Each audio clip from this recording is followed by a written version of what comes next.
Alors bonjour à tous.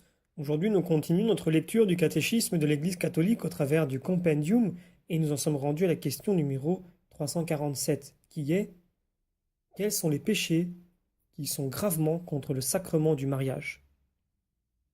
Alors une première réponse brève. Ce sont l'adultère, la polygamie parce qu'elle s'oppose à l'égale dignité de l'homme et de la femme, à l'unité et l'exclusivité de l'amour conjugal, le refus de la fécondité, qui prive la vie conjugale du don des enfants, et le divorce, qui va contre l'indissolubilité.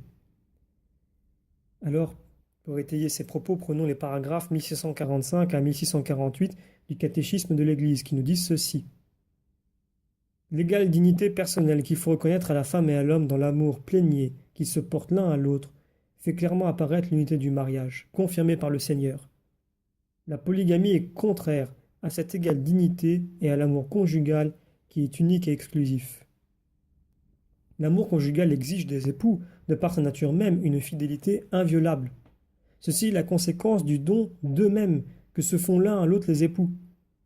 L'amour veut être définitif. Il ne peut être jusqu'à nouvel ordre. Cette union intime, don réciproque de deux personnes, non moins que le bien des enfants, exige l'entière fidélité des époux et requiert leur indissoluble unité.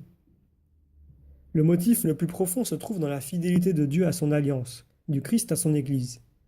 Par le sacrement du mariage, les époux sont habilités à représenter cette fidélité et à en témoigner.